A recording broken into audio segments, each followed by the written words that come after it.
দেশের ১০ ব্যাংক দেউলিয়া হওয়ার পথে, বলেছেন গভর্নর আহসান এইচ মনসুর।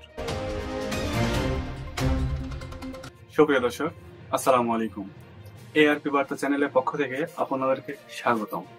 দেশ এবং দেশের বাইরে থেকে যারা এই মুহূর্তে এই ভিডিওটি দেখছেন, সকলকে আন্তরিক ধন্যবাদ ও শুভেচ্ছা।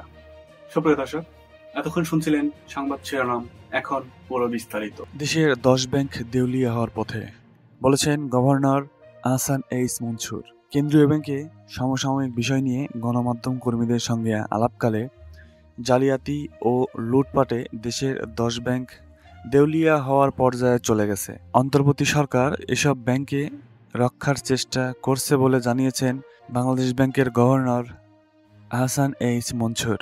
কেন্দ্রীয় ব্যাংকের গভর্নর বলেন, আমরা আশা করি না কোনো ব্যাংক দেউলিয়া হবে, তবে এটাও ঠিক অনেক ব্যাংক দেউলিয়া হয়ে আছে, কিন্তু আমরা কাস্টমারের স্বার্থ রক্ষা করব।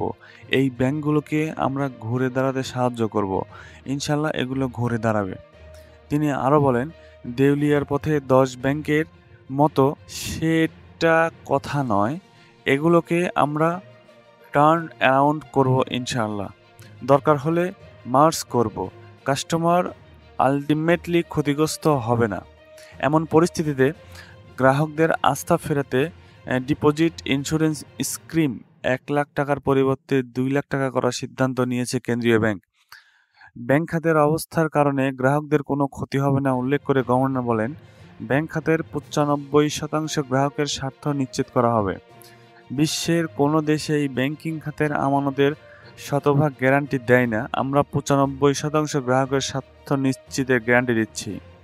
দেউলিয়াত্বের পথে থাকা ১০ ব্যাংকের নাম উল্লেখ না করলেও গভর্নর আহসান এইচ মনসুর জানান, দেউলিয়াত্বের পথে থাকা ১০ ব্যাংকের নাম উল্লেখ না করলেও গভর্নর আহসান এইচ মনসুর জানান, বাংলাদেশ ব্যাংক থেকে কোনো প্রতিষ্ঠানের হিসাব জব্দ করা হয়নি। সেটা এস আলম হোক বা সালমান এফ রহমানের হোক, কোনো প্রতিষ্ঠানের ব্যাংক হিসাব জব্দ করা হয়নি। এদিন সমসাময়িক বিষয় নিয়ে বাংলাদেশ ব্যাংকে আয়োজিত ওই সংবাদ সম্মেলনে এক প্রশ্নের জবাবে গভর্নর বলেন, আওয়ামী লীগ সরকারের আমলে কেন্দ্রীয় ব্যাংকের যেসব নীতি সমালোচিত হয়েছে সেগুলো পুনর্বিবেচনা করা হবে। যদি কেউ এস আলমের সম্পত্তি কিনে তবে নিজ দায়িত্বে কিনবেন, তার দায়িত্ব বাংলাদেশ ব্যাংক নেবে না বলেও সতর্ক করেছেন গভর্নর। টাকা ছাপানো প্রসঙ্গে গভর্নর বলেন, আমরা টাকা ছাপাবো না। তার মানে হচ্ছে, আমরা যদি টাকা ছাপিয়ে সব ব্যাংকের সব টাকা শোধ করতে যাই তাহলে আমাদের লক্ষ কোটি টাকা ছাপাতে হবে বা তারও বেশি। সেটা কাম্য নয়।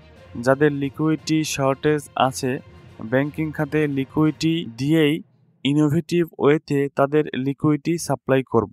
সুপ্রিয় দর্শক, আমাদের এই চ্যানেলটি এআরপি বার্তা সর্বশেষ ঘটে যাওয়া সকল আপডেট নিউজ সম্প্রচার করে থাকে। সর্বশেষ আপডেট নিউজ সবার আগে পেতে আমাদের চ্যানেলটি সাবস্ক্রাইব করে আমাদের সাথেই থাকুন। সুপ্রিয় দর্শক, এই ভিডিওটি ভালো লাগলে অবশ্যই লাইক করুন এবং কমেন্ট বক্সে আপনাদের মূল্যবান মন্তব্য কমেন্ট করে যাবেন। এতক্ষণ সাথে থাকার জন্য আপনাদের সকলকে আন্তরিক ধন্যবাদ।